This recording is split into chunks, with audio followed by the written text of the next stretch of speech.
পৃথিৱীত মানুহ এদিন বৰ্বৰ আছিলোঁ, আমিতো আজিৰ দৰে সভ্য নাছিলোঁ, আনকি আমেৰিকাৰ দৰে সমৃদ্ধ ৰাষ্ট্ৰত ভাৰতবৰ্ষত নাছিল, দাস প্ৰথাৰ দৰে প্ৰথা আছিল, অতি জঘন্য প্ৰথা। আৰু বেছি দিন নহয়, আজি প্ৰায় কিজানি 100-150 বছৰ আগলৈকে আছিল। সেই দাস প্ৰথাৰ পৰা আজি আমি আহি সমগ্ৰ পৃথিৱীত আমি মানৱ সমাজে এটা সমৃদ্ধ সমাজ গঢ়ি তুলিব পাৰিছোঁ। কেনেকৈ সম্ভৱ হ'ল? কোনে সম্ভৱ কৰিলে? ৰাজনীতিয়ে নেকি? ৰাজনীতিৰ জৰিয়তে সমাজ সভ্য হৈছিল নেকি? কিহৰ দ্বাৰা সভ্য হৈছিল? কোনে সভ্য কৰিছিল জাতিক, মানৱ জাতিক? আমি একে সূত্ৰ আমি নিজৰ জনগোষ্ঠীৰ ক্ষেত্ৰতো প্ৰয়োগ কৰিব লাগিব। শ্ৰী অৰবিন্দই কৈছে, তেওঁৰ আন এখন কিতাপত কৈছে, মই তাৰ খালি ভাৱটো কৈছোঁ, একেবাৰে মই উদ্ধৃতি কোৱা নাই, মই তাৰ ভাৱটো কৈছোঁ।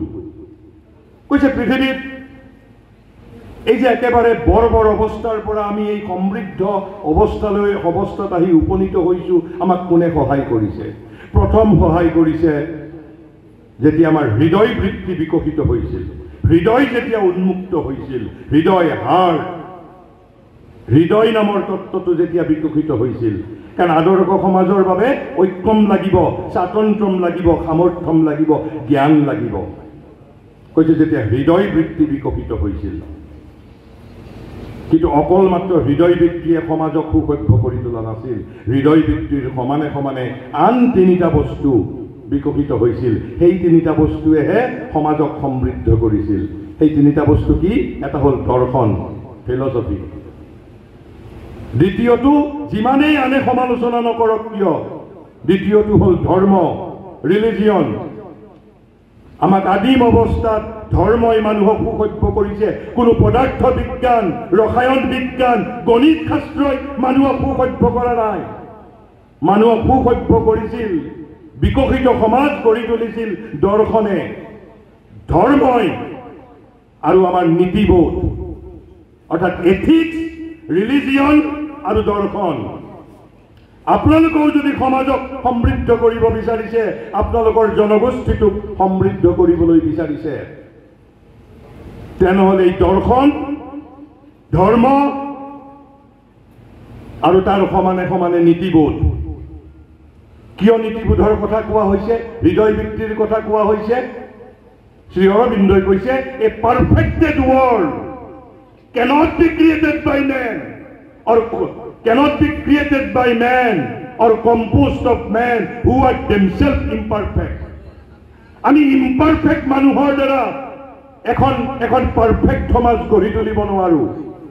আমাক সেইভাবে নীতিবোধ লাগিব, আমাক ধৰ্ম লাগিব, আমাক দৰ্শন লাগিব, আৰু তাৰ সমানে সমানে সংকীৰ্ণ চেতনা হলে নহব, আমি আমাৰ হৃদয়ক উন্মুক্ত কৰিব পাৰিব লাগিব।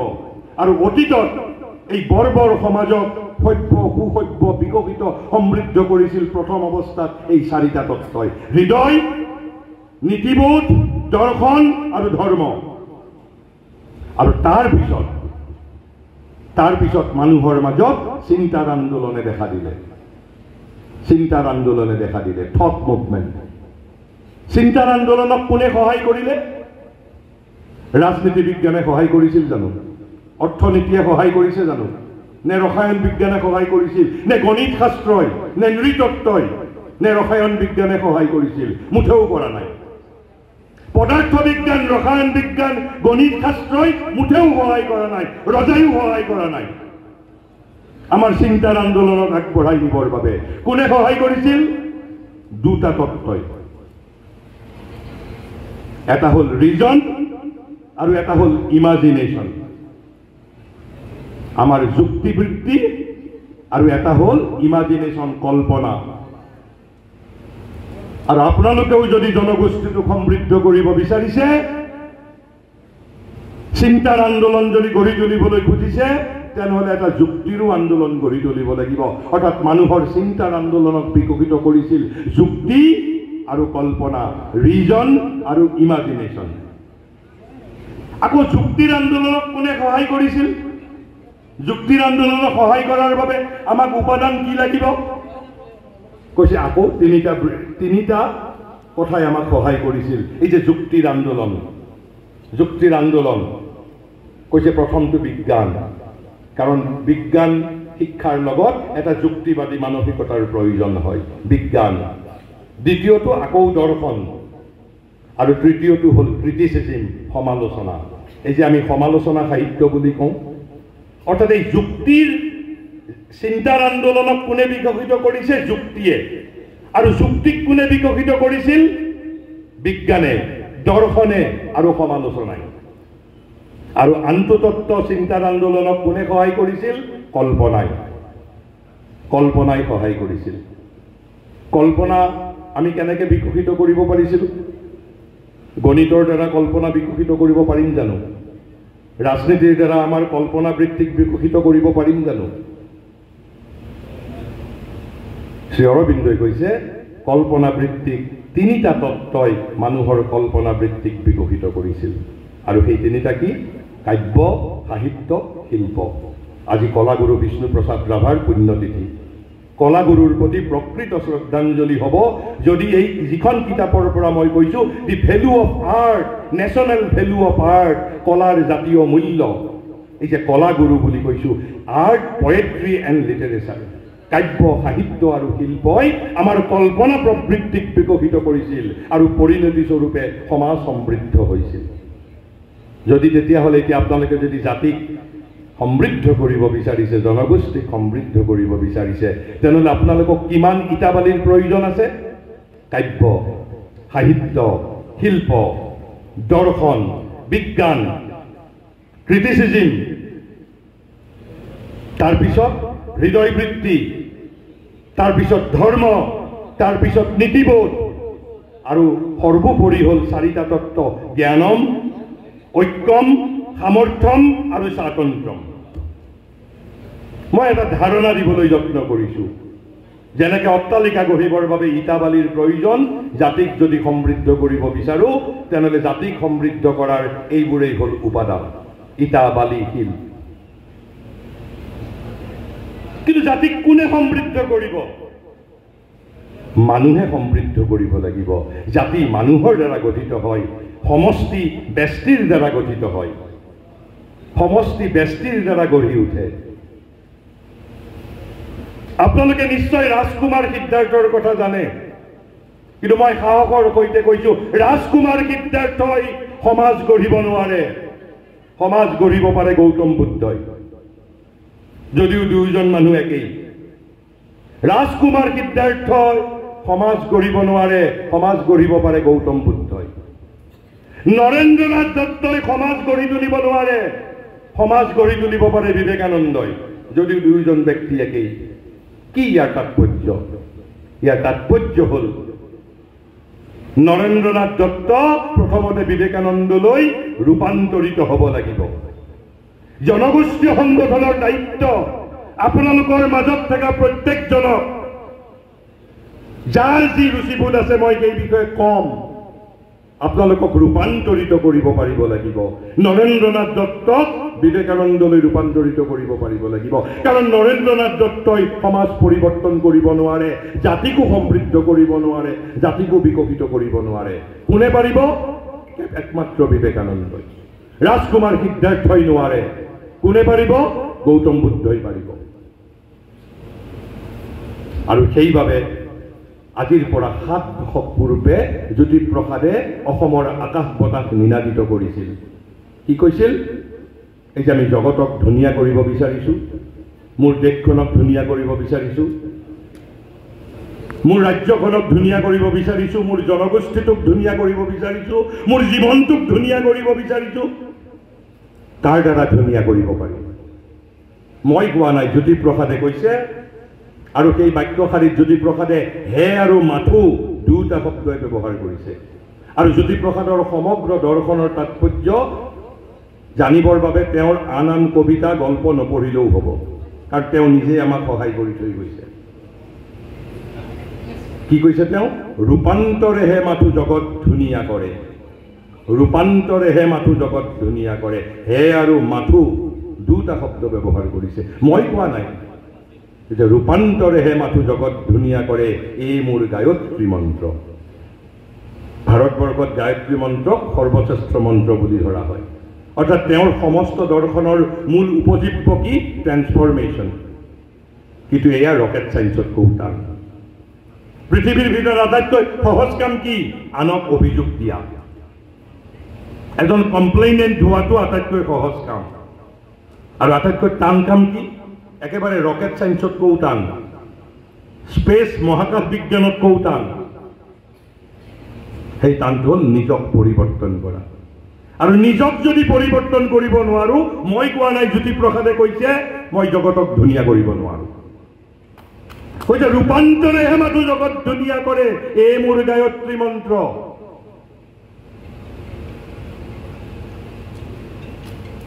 আমি জগতক ধুনীয়া কৰিব বিচাৰিছো জাতিক ধুনীয়া কৰিব বিচাৰিছো জনগোষ্ঠীক ধুনীয়া কৰিব বিচাৰিছো নিজৰ জীৱনটোক ধুনীয়া কৰিব বিচাৰিছো আৰু সেইভাবে আমি নিজক ৰূপান্তৰিত পৰিৱৰ্তিত কৰিব পাৰিব লাগিব অৰ্থাৎ নৰেন্দ্ৰনাথ দত্তক বিবেকানন্দলৈ ৰূপান্তৰিত কৰিব পাৰিব লাগিব ৰাজকুমাৰ সিদ্ধাৰ্থক গৌতম বুদ্ধলৈ ৰূপান্তৰিত কৰিব পাৰিব লাগিব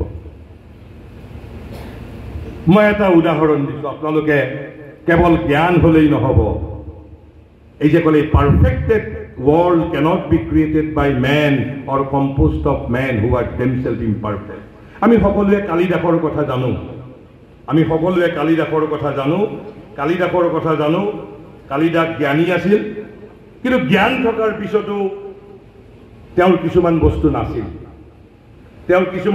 নাছিল জ্ঞান থকাৰ পিছতো তেওঁৰ কিছুমান বস্তু নাছিল আৰু নথকা বাবে তেওঁকো সেই শিক্ষা প্ৰদান কৰা হৈছিল এটা কিংবদন্তি আছে কালিদাস হেনো এবাৰ ভ্ৰমণ কৰি আছিল আৰু ভ্ৰমণ কৰি থাকোঁতে পানীৰ পিয়াহ লাগিল দেখিলে ওচৰত এগৰাকী বুঢ়ীয়ে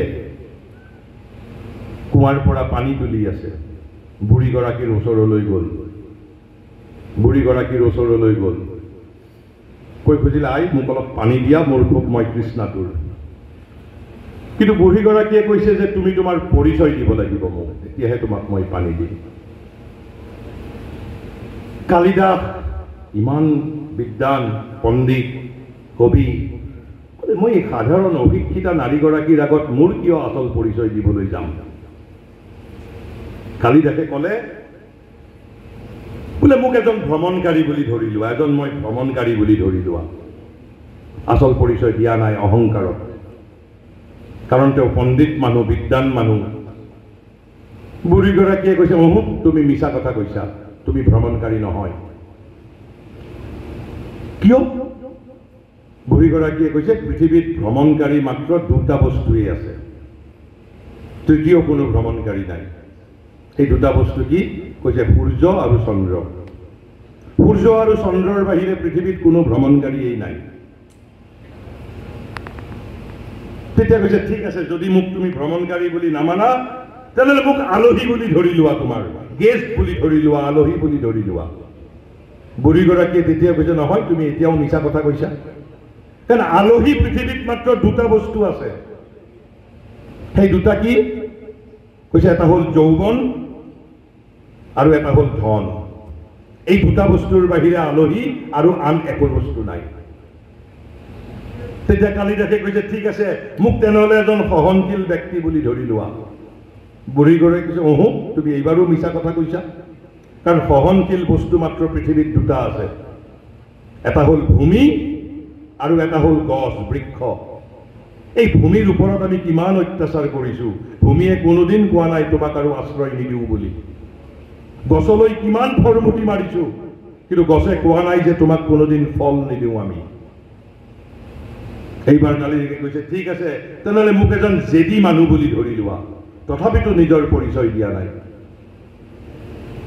বুঢ়ীয়ে কৈছে তুমি এইবাৰো মিছা কথা কৈছা পৃথিৱীত জেদী বস্তু মাত্ৰ দুটাই আছে হাজাৰ চেষ্টা কৰা কি বাঢ়িবই এটা হ'ল চুলি আৰু এটা হ'ল নখ যিমানেই নখ নাকাটা কিয় নখ দীঘল হ'বই চুলি যিমানেই নাকাটা কিয় দীঘল হ'বই কোনেও ৰক্ষা কৰিব নোৱাৰে তুমি এইবাৰো মিছা কথা কৈছা তাৰ পিছৰটো অলপ ৰাজনীতিৰ লগত জড়িত পিছৰটোত তেতিয়া কালিদাসে কৈছে ঠিক আছে ভাই মোক তেনেহ'লে তুমি এজন মূৰ্খ মানুহ বুলি ধৰি লোৱা তথাপিতো নিজৰ পৰিচয় দিয়া নাই বুঢ়ীগৰাকীয়ে কৈছে এইবাৰো তুমি মিছা কথা কৈছা মূৰ্খ পৃথিৱীত মাত্ৰ দুজন মানুহ আছে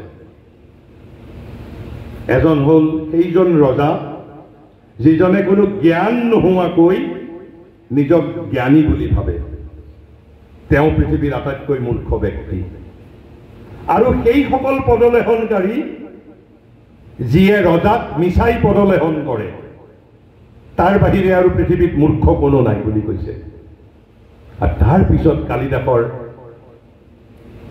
উপলব্ধি হৈছে বুঢ়ীগৰাকীৰ চৰণত সাষ্টাংগ হৈ প্ৰণাম কৰি কৈছে যে মা তুমি তোমাৰ আচল পৰিচয় দিয়া কোন তুমি আচলতে সেয়া স্বয়ং সৰস্বতী গোসানী আছিল সৰস্বতী মা আছিল কিয় আহিছিল কালিদাসক ৰূপান্তৰিত কৰাৰ বাবে কালিদাসে জ্ঞান পাইছিল কিন্তু কালিদাসে নিজৰ অহংকাৰ ত্যাগ কৰিব পৰা নাছিল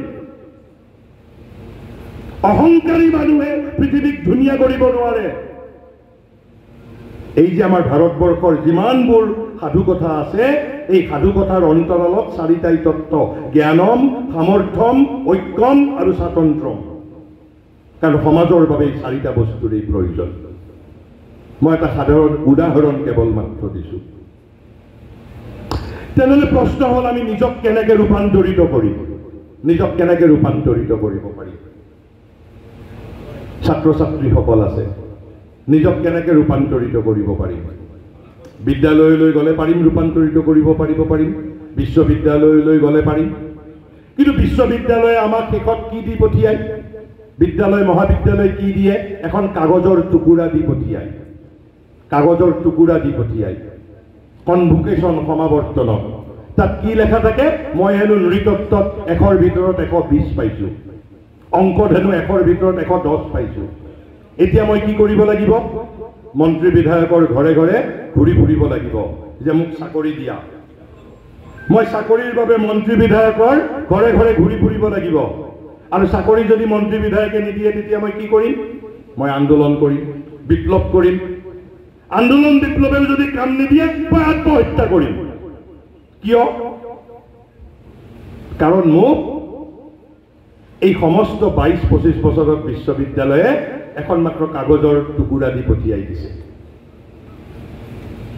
মই তাতে কেৱল মাত্ৰ কিছু তথ্য জানো যে ৰাজনীতি বিজ্ঞানৰ ক্ষেত্ৰত কোন এৰিষ্টটলে কি কৈছিল প্লেটোৱে কি কৈছিল পদাৰ্থ বিজ্ঞানৰ ক্ষেত্ৰত সূৰ্য গ্ৰহৰ কথা মই জানো কিন্তু মই এতিয়া এজন মানুহৰ কথা আপোনালোকক ক'বলৈ গৈ আছো কোনো হাৰ্ভাৰ্ড বিশ্ববিদ্যালয়ৰ কথা নকওঁ কোনো পণ্ডিতৰ কথা নকওঁ কোনো PhD হোল্ডাৰৰ কথাও নকওঁ মই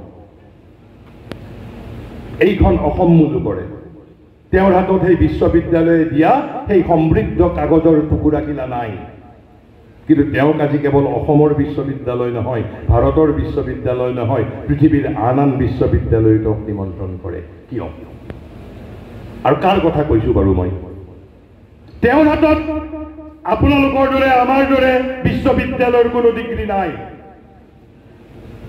কিন্তু তেওঁক আজি কেৱল অসম নহয় ভাৰত নহয় ভাৰতৰ বাহিৰৰ বিশ্ববিদ্যালয়েও তেওঁক নিমন্ত্ৰণ দিয়ে তেওঁ অসমীয়া ভাষাত ভাৰতৰ বাহিৰত বক্তৃতা দিয়ে কাৰ কথা কৈছো মই কোনোবা ছাত্ৰ ছাত্ৰীয়ে জানে নেকি কাৰ কথা কৈছো মই মানুহজনে এখন মৰুভূমিক অৰণ্যলৈ ৰূপান্তৰিত কৰিছিল এখন মৰুভূমি তেওঁৰ হাতত বিশ্ববিদ্যালয়ৰ সেই সমৃদ্ধ কাগজৰ টুকুৰাখিলা নাই কিন্তু এখন মৰুভূমিক অৰণ্যলৈ ৰূপান্তৰিত কৰিছিল সামৰ্থ্যম তেওঁ নিজক ৰূপান্তৰিত কৰিছিল তেওঁৰ নাম যাদৱ পায়েং ভাৰতৰ বাহিৰৰ বিশ্ববিদ্যালয়ও তেওঁক আজি নিমন্ত্ৰণ কৰে বক্তৃতা দিবৰ বাবে তেওঁৰ হাতত কিন্তু বিশ্ববিদ্যালয়ৰ ডিগ্ৰী নাই মই কোৱা নাই যে বিশ্ববিদ্যালয় ডিগ্ৰী ল'ব নালাগে ল'ম কিন্তু মই আন এটা কথাৰ প্ৰতি বেছি গুৰুতৰ কথা পাই যে ছাত্ৰ ছাত্ৰীসকল মই সমাজৰ কথা ক'লো কিন্তু মই ছাত্ৰ ছাত্ৰীৰ উদ্দেশ্যে সেই যিটো এটা নিৰ্দিষ্ট কথা ক'বলৈ আহিছোঁ কেৱল মাত্ৰ মই, আৰু তাৰ বাবে মই কেৱল পটভূমি তৈয়াৰ কৰিছোঁ। আজিৰ পৰা 4 দশক পূৰ্বে যোৰহাটৰ JB মহাবিদ্যালয়ৰ ইংৰাজী বিভাগৰ এজন অধ্যাপকে চাকৰিৰ পৰা পদত্যাগ কৰিছিল। কিয় জানে? এজন লিখক হ'বৰ বাবে। আপোনালোকৰ কোনোবা যুক্তিবাদীয়ে হয়তো ইয়াত ক'ব পাৰে, লেখক হ'বৰ বাবে ইংৰাজী অধ্যাপনাৰ চাকৰি বাদ দিছিল। তেওঁতো মূৰ্খ আছিল তেতিয়াহ'লে। বৰং তেওঁ কলেজত থাকিলেহে ভাল লেখক হ'ব পাৰিলেহেঁতেন। কিন্তু মই নাজানো তেওঁ কলেজত অধ্যাপক হৈ থাকিলে ভাল লেখক হ'লেই নে নাই মই নাজানো। কিন্তু তেওঁ বৰ্তমান এজন আন্তঃৰাষ্ট্ৰীয় খ্যাতিসম্পন্ন লেখক। তেওঁৰ কিতাপ অসমৰ প্ৰকাশন গোষ্ঠীয়ে প্ৰকাশ নকৰে, তেওঁৰ কিতাপ প্ৰকাশ কৰে আন্তঃৰাষ্ট্ৰীয় প্ৰকাশন গোষ্ঠীয়ে। তেওঁৰ নাম অৰূপ দত্ত। ভূপেন হাজৰিকাই চাকৰি হেলাৰঙে ত্যাগ কৰিছিল। কেনেকে সাহস পাইছিল? কিয় সাহস কৰিব পাৰিছিল? কাৰণ তেওঁলোক আনৰ দ্বাৰা সবল হোৱা নাছিল। They were empowered not by others but by self-empowerment, আত্মসবলীকৰণ। কিন্তু আমি যেতিয়া সবলীকৰণৰ কথা কওঁ, we want to be empowered by parliament, we want to be empowered by society, we want to be empowered by university, colleges, ভাল কথা। কিন্তু তেওঁলোকে যদি প্ৰত্যাহাৰ কৰে তেতিয়া? কিন্তু ভূপেন হাজৰিকাৰ গুণক পৃথিৱীৰ কোনোবা শক্তিয়ে কাঢ়ি লৈ যাব পাৰিলেহেঁতেন? যাদৱ পায়েঙৰ গুণক নেপোলিয়নে কাঢ়ি লৈ যাব পাৰিব? কোনোবা সংসদে কাঢ়ি লৈ যাব পাৰিব আইন কৰি? বিবেকানন্দৰ শক্তিক বোলে আজি ভাৰত চৰকাৰে আইন কৰি বিবেকানন্দৰ দৰে এজন ব্যক্তি, যাদৱ পায়েঙৰ দৰে ব্যক্তি, ভূপেন হাজৰিকাৰ দৰে ব্যক্তি, জ্যোতিপ্ৰসাদ বিষ্ণুৰাভাৰ দৰে ব্যক্তি বোলে তোমাৰ ভিতৰত যিমান গুণ শক্তি প্ৰতিভা আছে, আমাৰ 2/3 সংখ্যাগৰিষ্ঠতা আছে, আমি সংসদত আইন পাছ কৰিম আৰু তোমালোকৰ সকলো শক্তি আমি কাঢ়ি ল'ম। মুঠেও নোৱাৰে, নেপোলিয়নেও নোৱাৰে, ভাৰতবৰ্ষৰ গোটেইকেইটা ৰাজনৈতিক দল একত্ৰিত হ'লেও নোৱাৰে, কোনেও নোৱাৰে। কিন্তু পাৰ্লিয়ামেণ্টে আপোনালোকক যিবোৰ অধিকাৰ দিছে আপোনালোকে লওক, বা আপত্তি কৰা নাই। কিন্তু এই যেনেকে কম্পিউটাৰত বেকআপ থাকে, যদি সেইবোৰ প্ৰত্যাহাৰ কৰে তেতিয়া কান্দিব নেকি আপোনালোকে? আপোনালোক বীৰ জাতি, বীৰ হ'বৰ বাবে জন্মগ্ৰহণ কৰিছোঁ। আৰু সেই যিটো মই মুখ্য কথা চিক্ৰেট মই জনাব আহিছোঁ যে আমি সবলীকৰণৰ সমানে সমানে আত্মসবলীকৰণৰ ওপৰত গুৰুত্ব দিব পাৰিব লাগিব। আত্মসবলীকৰণ তেনেহ'লে নিজক সবল কৰিব লাগিলে কি কৰিব লাগিব? আমাকতো বিদ্যালয় মহাবিদ্যালয়ত গ'লে কেৱল বিষয় জ্ঞান দিয়ে, আৰু যদি মই বিষয়টো 5 বছৰ নপঢ়োঁ তেতিয়া মই পাহৰি যাম। তেতিয়া মই কেনেকৈ মই মোৰ ইণ্টাৰভিউত পৰীক্ষা দিম? মইতো পাহৰি যাম 5 বছৰ নপঢ়িলে। কিন্তু যাদৱ পায়েঙৰ যিটো গুণ, ভূপেন হাজৰিকাৰ যিটো গুণ 80 বছৰ বয়সলৈ কোনোবাই কাঢ়ি লৈ যাব পাৰিছিল নেকি? প্ৰশ্ন হ'ল, আত্মসবলীকৰণ কৰিবৰ বাবে যিবোৰ ইটা বালি শিল চিমেণ্ট লাগিব ক'ত পাম? ইটা বালি শিল চিমেণ্ট ক'ত পাম? এই যে ছাত্ৰ ছাত্ৰীসকলৰ মই ওচৰত আহিছোঁ, বিদ্যালয়ত গ'লে মহাবিদ্যালয়ত গ'লে গণিতৰ সূত্ৰ শিকাব, পদাৰ্থ বিজ্ঞানৰ সূত্ৰ শিকাব, ৰাজনীতি বিজ্ঞানৰ সূত্ৰ শিকাব। কিন্তু মই যদি আত্মসবলীকৰণ হ'ব বিচাৰোঁ, মই যদি যাদৱ পায়েং হ'ব বিচাৰোঁ, মই যদি ভূপেন হাজৰিকা হ'ব বিচাৰোঁ, শচীন তেণ্ডুলকাৰ হ'বলৈ বিচাৰোঁ, মই যদি লিওনাৰ্ডো দা ভিঞ্চি হ'বলৈ বিচাৰোঁ, মই মোৰ নিজৰ গুণৰাশি বিকশিত কৰিব লাগিব, মোৰ প্ৰতিভাক বিকশিত কৰিব লাগিব, মোৰ ভিতৰত থকা শক্তিক বিকশিত কৰিব লাগিব। কোনে কৰি দিব বিকশিত? কাৰ দায়িত্ব? যদি আপোনালোকে সঁচাই, মই নেতৃবৃন্দক মই দৃষ্টি আকৰ্ষণ কৰি গৈছোঁ, যদি জনগোষ্ঠীটোৰ আপোনালোকৰ প্ৰতিজন ব্যক্তিক আপোনালোকে ভাল পায়, হৃদয়ৰ সম্বন্ধ আছে, এই যে ছাত্ৰ ছাত্ৰীসকলৰ ভিতৰত প্ৰত্যেকজন ছাত্ৰ ছাত্ৰীৰ ভিতৰতে এজন ভূপেন হাজৰিকা, এজন লিওনাৰ্ডো দা ভিঞ্চি, এজন শচীন তেণ্ডুলকাৰ হোৱাৰ প্ৰত্যেকৰে ভিতৰত ক্ষমতা আছে। আৰু সেই ক্ষমতা বিচাৰ খোচাৰ কৰি উলিয়াওক। তেওঁলোকক আত্মসবলীকৰণ কৰক, বাকী যি আছে চব লওক আপোনালোকে, কিন্তু নৰেন্দ্ৰনাথ দত্তক বিবেকানন্দলৈ ৰূপান্তৰিত কৰক। কাব্য সাহিত্য শিল্প বিকশিত কৰক, সেয়াতো মই সামাজিক কথা কলো, কিন্তু আমি ব্যক্তি হিচাপে যাতে মই এজন, so that I did not to become a job seeker, I can be a job creator. মই কিয় চাকৰি কৰিম, মই কিয় চাকৰ হম, মই চাকৰি সৃষ্টি কৰিম। সেই শক্তি মোৰ ভিতৰত আছে, সেই শক্তি মোৰ ভিতৰত আছে। সেই শক্তি যে মোৰ ভিতৰত আছে, কেনেকে আছে? সেই শক্তি মোৰ ভিতৰত আছে। বিবেকানন্দই কৈ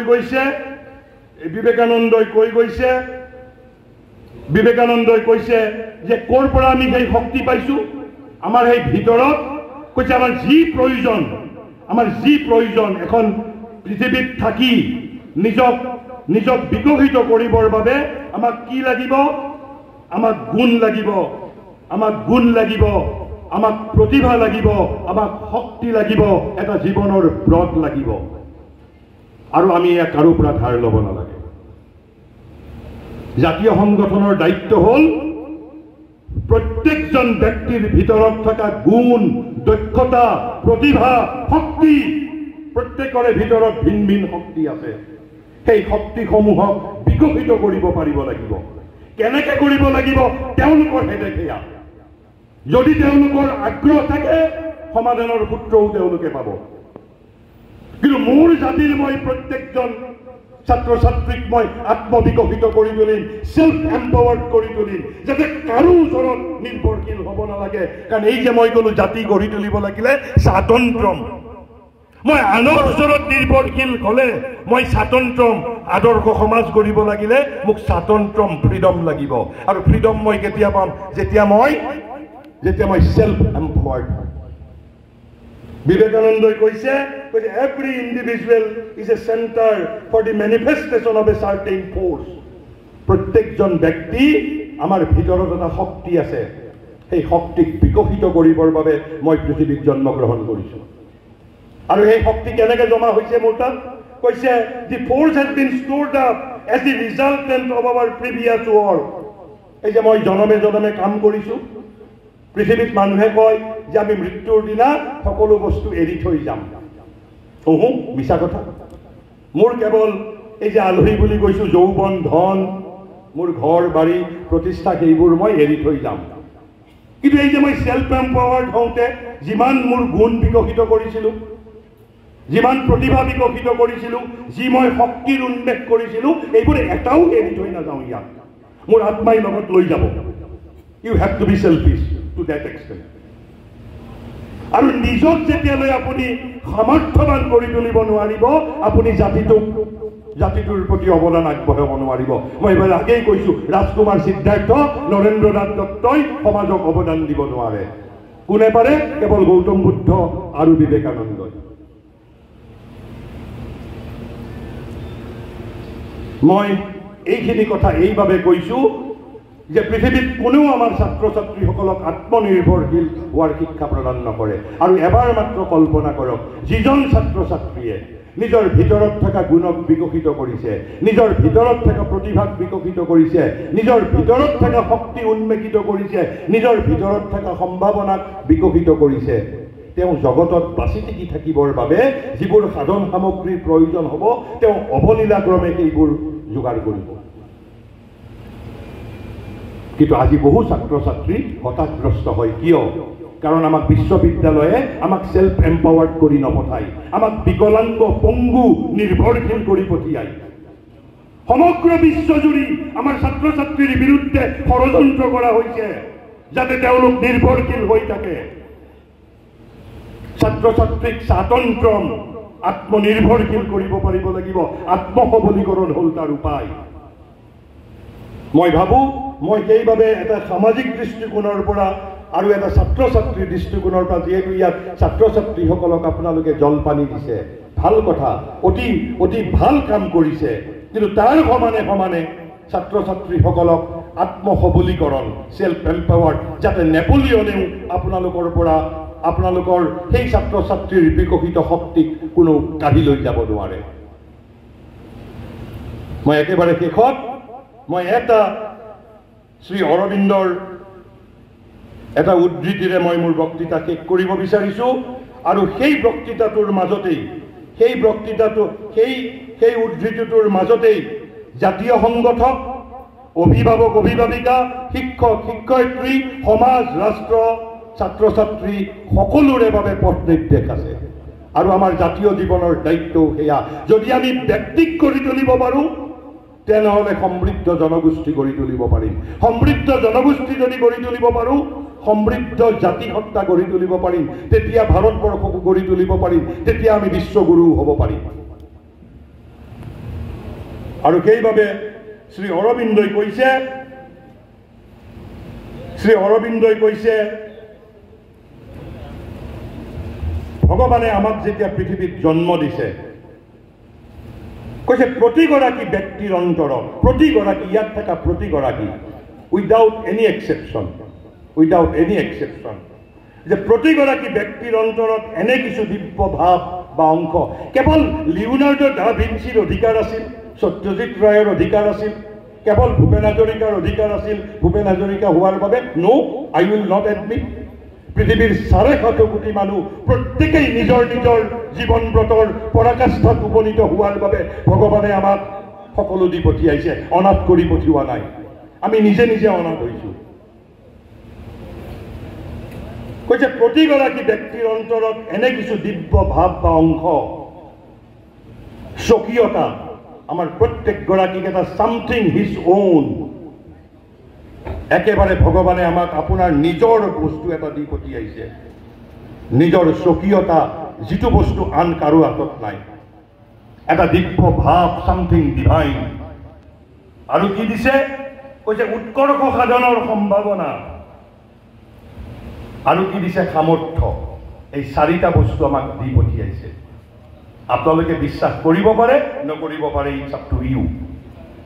কৈছে কি দি পঠিয়াইছে? এটা দিব্য ভাৱ, আপোনাৰ নিজস্ব কিছু স্বকীয়তা, আৰু কি দি পঠিয়াইছে? সামৰ্থ্য দি পঠিয়াইছে। কাৰোবাক বেছি দি পঠিয়াইছে, কাৰোবাক কম দি পঠিয়াইছে। সেইটো এটা পৃথক কথা। কৈছে সামান্য পৰিমাণে হ'লেও প্ৰত্যেককে দি পঠিয়াইছে। কৈছে মানুহে এইবোৰ গ্ৰহণ কৰিবও পাৰে, প্ৰত্যাখ্যান কৰিবও পাৰে। তেনেহ'লে মানুহৰ কাম কি? মানুহৰ জীৱনৰ লক্ষ্য কি? কৈছে মানুহৰ জীৱনৰ লক্ষ্য হ'ল এইবোৰ অন্বেষণ কৰা। কোনবোৰ?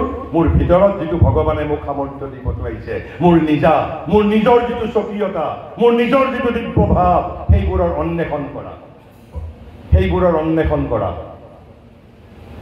আৰু অন্বেষণ কৰি কি কৰিব লাগিব? কৈছে অন্বেষণ কৰি সেইবোৰক বিকশিত কৰিব পাৰিব লাগিব, সেইবোৰৰ সৎব্যৱহাৰ কৰিব পাৰিব লাগিব।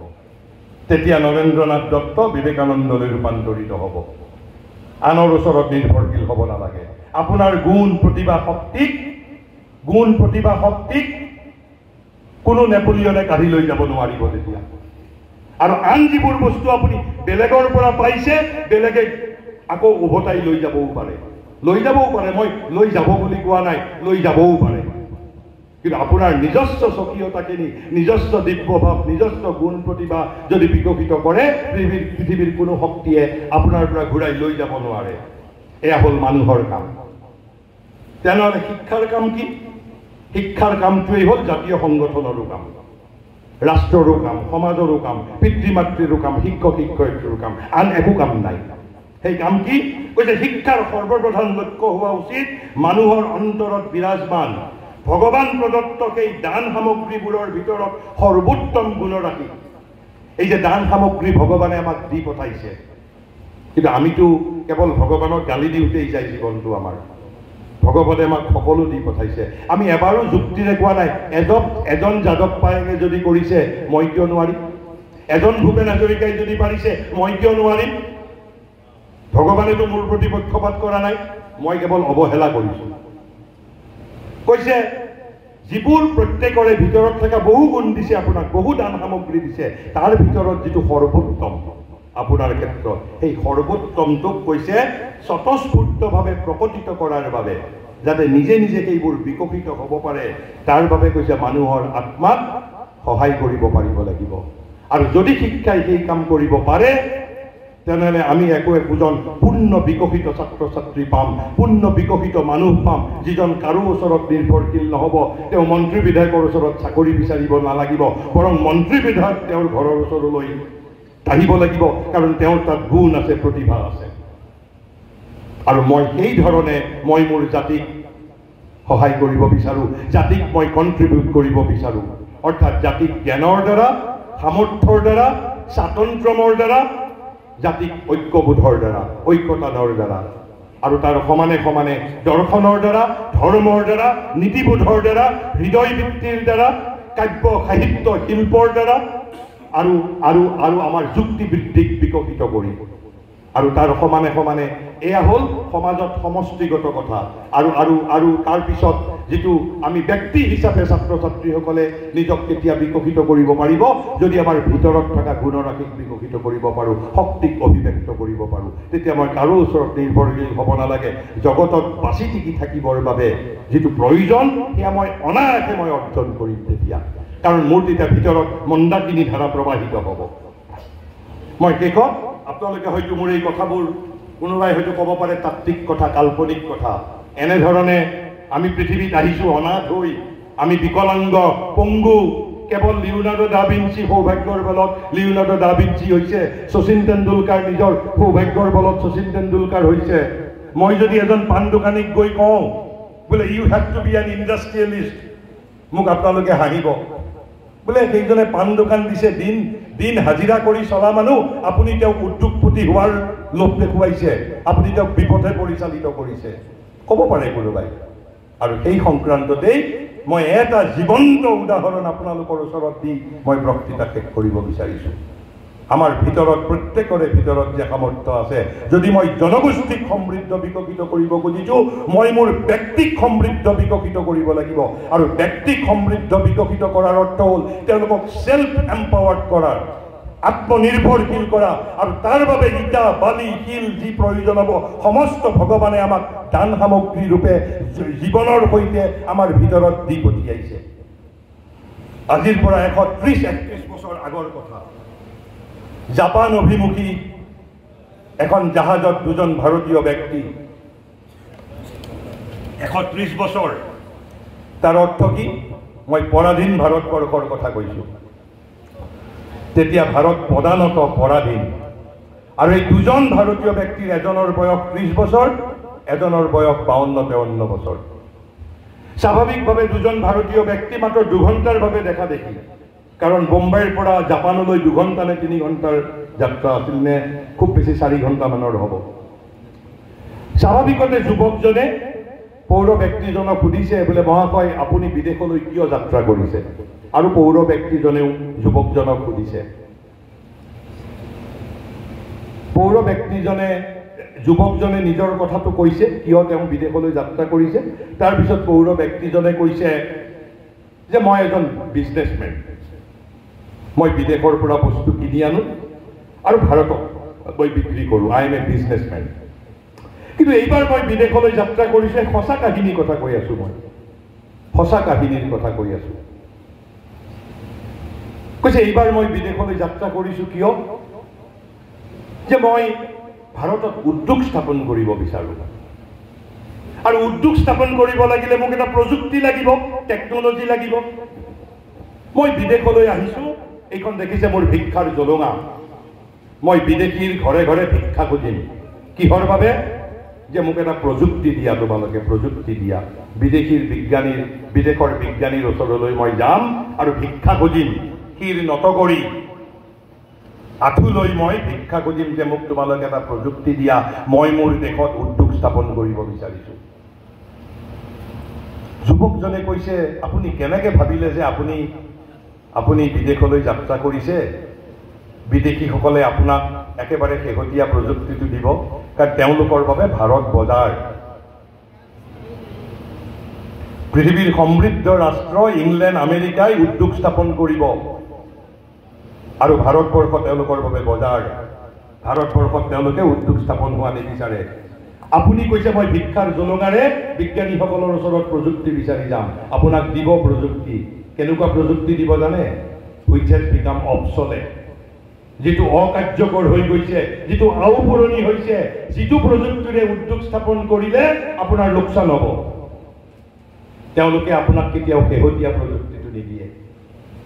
তেতিয়া যুৱকজনক কৈছে, then what I shall do, কি কৰিম মই? কৈছে তাতকৈ আপুনি এই ঠিক যি ধৰণে মই ক'লো, এজন মই পাণ দোকানীক গৈ যদি কওঁ যে তুমি উদ্যোগপতি নোহোৱা কিয়, ঠিক যুৱকজনে এই সাধাৰণ বেপাৰীজনক কৈছে, বোলে আপুনি তাতকৈ ভাৰতবৰ্ষত এখন প্ৰযুক্তি গঢ়ি তোলাৰ এখন বৈজ্ঞানিক অনুষ্ঠান গঢ়ি নোতোলে কিয়?